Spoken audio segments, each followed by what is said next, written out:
Good morning everyone. I am Sahil Akhtar, working as an assistant professor in Kashi Institute of Pharmacy, Mirza Murad, Varanasi, which is an autonomous institute. So today we are going to discuss about the implantable drug delivery system. Let's head toward the topic. These are the introduction. Firstly, we can see implantable are small sterile solid masses. देखिए यहाँ पर mention किया गया है small sterile इसलिए क्योंकि ये free from micro organism bacteria होना चाहिए.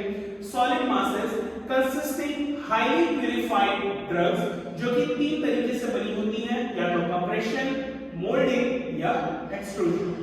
दूसरे पॉइंट में देखिए लिखा हुआ है implants are intended for implantation in the body यानी कि सबक्यूटेनियस लेवल पे या इंट्रामस्कुलर टिश्यू पे by a minor surgical incision, हल्का सा कट या सुचर लगाएंगे हम लोग, या through a ball needle. Third point में implants are developed with a view to provide continuous release of drug into the bloodstream over a long period without the repeated insertion of needle. इससे क्या होता है, patient का compliance बढ़ता है. अगर आप बार-बार डोजिंग कर रहे हैं, बार-बार फ्रीक्वेंट डोजिंग कर रहे हैं, तो उससे होता क्या है ना कि पेशेंट का कंप्लायंस जो है वो बहुत कम हो जाता है, जिसकी वजह से इरिटेशन होती है, बार-बार डोजिंग लेना पड़ता है, तो सेटिस्फैक्शन नहीं होता. इम्प्लांट आप एक बार लगा दिए, फिर वो लंबे समय तक चलता रहेगा. Last point is well suited for the drug delivery requirement of. किन चीजों को हम लोग उसमें यूज कर सकते हैं, जैसे कि insulin, steroids, chemotherapeutics, antibiotic, analgesics, total parenteral nutrition and heparin. ये कुछ एग्जांपल्स हैं जिनको हम लोग इम्प्लांटेबल ड्रग डिलीवरी सिस्टम में यूज कर सकते हैं. कुछ इसके एडवांटेजेस हैं, जैसे पहला, controlled drug delivery for a long period of time. लंबे समय तक दवाई जो है वो अपने प्री डिटरमाइंड रेट से रिलीज होती है. Second is provide patient compliance. जैसे कि मैंने बताया कि बार-बार फ्रीक्वेंट डोजिंग से बचने के लिए इंसान एक बार इम्प्लांट लगा लेता है, फिर वो लंबे समय तक आराम से चलता रहेगा. इससे पेशेंट को सेटिस्फैक्शन रहेगा और कंप्लायंस भी मिलेगा. Third is target drug delivery. हम इसमें टारगेट कर सकते हैं, जैसे कीमोथेरेप्यूटिक में हम लोग इसको यूज करते हैं, किसी एक पर्टिकुलर जगह पे हम इसे टारगेट कर सकते हैं. नेक्स्ट इज बाईपास करता है फर्स्ट पास मेटाबॉलिज्म को, डिक्रीज होगा side effect, improve stability of drug और इंप्रूव करता है बायोअवेलेबिलिटी. जाहिर सी बात है, अगर किसी टारगेट एरिया में आप भेज रहे हैं तो बायोअवेलेबिलिटी ऑटोमेटिकली उसकी इंक्रीज हो जाती है. Next disadvantages. पहला लिखा है surgery is needed for long implant या लार्ज इम्प्लांट. अगर ऐसा कोई इम्प्लांट है जिस जैसे बात इम्प्लांट है तो आपको माइनर इंसिजन यूज करना होगा, तो कभी-कभी क्या होता है कि बड़े इम्प्लांट में वो चीज प्रॉब्लम कॉज करती है. Second, therapy can not be simply discontinued. अगर आप एक बार इम्प्लांट अपने बॉडी में करा दिए, वापस से उसको निकालना थोड़ा मुश्किल वाला काम हो जाता है. Next, reaction between host and implant. आपको लोगों को पहले ही पता होगा जैसे कुछ इंसान कुछ चीजों से सेंसिटिव होते हैं, वो चीज उनकी बॉडी में एलर्जी कॉज करती है. जैसे बहुत लोग सेंसिटिव होते हैं पेनिसिलिन के केस में. पेनिसिलिन को पहले उन पे टेस्ट किया जाता है, अगर वो उससे सुटेबल है तो आगे उनके ऊपर पेनिसिलिन का ट्रीटमेंट होता है, नहीं है तो उसको हटा दिया जाता है. सेम इंसुलिन केस में कभी-कभी ऐसा होता है कि रिएक्शंस कॉज करता है होस्ट और जो इम्प्लांट के बीच में, जिसमें साइड इफेक्ट प्रोड्यूस होते हैं. And the last is इनएडिक्वेट release of API, active pharmaceutical ingredient. हमें नहीं पता, बेसिकली ये एक तरह का डिवाइस ही है जो दवाई को रिलीज करता रहेगा. अब वो कितने अमाउंट में रिलीज कर रहा है ये तो हम सिर्फ एक प्री डिटरमाइन कर सकते हैं ना कि हाँ ये इस दिन इतने अमाउंट में दवाई को या मेडिकेशन को एपीआई को रिलीज करेगा.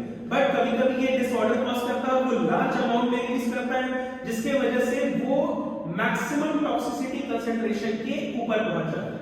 यानी कि अब वो दवाई आपको यूज नहीं करेगी, वो आप में टॉक्सिसिटी प्रोड्यूस करेगी. अब हम लोग कुछ क्लासिफिकेशन और फॉर्मुलेशन अप्रोचेस की तरफ बढ़ते हैं. पहला जो नाम लिखा गया है वो लिखा है polymer membrane permission control drug delivery. देखिए इसका सिंपल सा मैं आपको हाइपोथेसिस समझाऊंगा. सब लोग बैंडेज का यूज करें, बैंडेज का यूज करें, ठीक है. बैंडेज को जब आप उल्टा करते हैं, ऊपर की साइड पे एक पतली सी लेयर लगी रहती है कपड़े की, वो आपका कहलाता है बैकिंग मेम्ब्रेन, जो यहाँ पे हमने शो किया है. ये हमारा आ गया बैकिंग मेम्ब्रेन.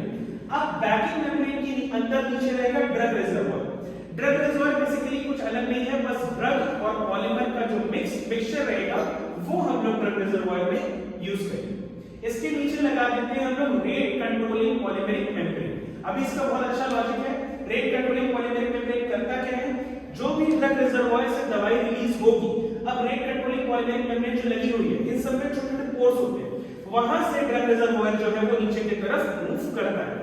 लास्ट में हम एडहेसिव लेयर लगाते हैं जो हमारी बॉडी में वो जाके स्टिक करेगा। तो बस सिंपल सा है, सबसे ऊपर बैकिंग मेम्ब्रेन, मेम्ब्रेन का उल्टा वाला पार्ट जो कपड़े वाला पार्ट होता है, उसके नीचे रहेगा ड्रग रिजर्वॉयर जो कि ड्रग और पॉलीमर का मिक्सचर होता है, उसके नीचे लगा रहता है पॉलीमेरिक मेम्ब्रेन। अब देखिए पॉलीमेरिक मेम्ब्रेन में रेट कंट्रोलिंग इसलिए लिखा है क्योंकि ये किस अमाउंट में रिलीज हो रहा है बॉडी में, वो कंट्रोल करेगी वो पॉलीमेरिक मेम्ब्रेन। और लास्ट में लगा रहेगा एडहेसिव लेयर। इसी वजह से इसका नाम लिखा गया membrane permission control drug delivery.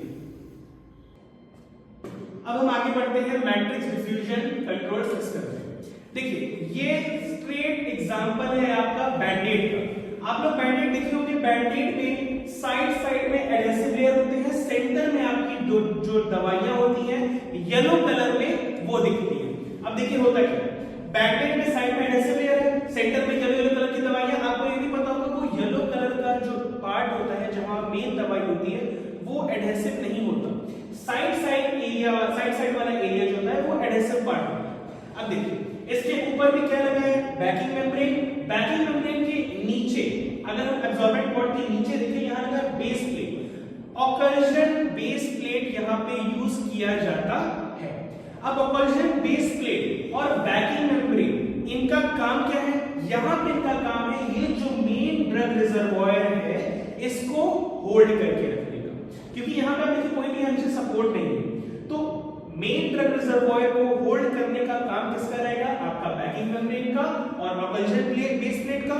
और ये दोनों बैकिंग मेम्ब्रेन ऑकल्जन बेस प्लेट दोनों कैसे चिपकी रहेंगी, एब्जॉर्बेंट पॉड की मदद से। एब्जॉर्बेंट पॉड यहां पे यूज करते हैं ताकि बैकिंग मेम्ब्रेन को और आपका ऑकल्जन बेस प्लेट को स्टिक करके रखें।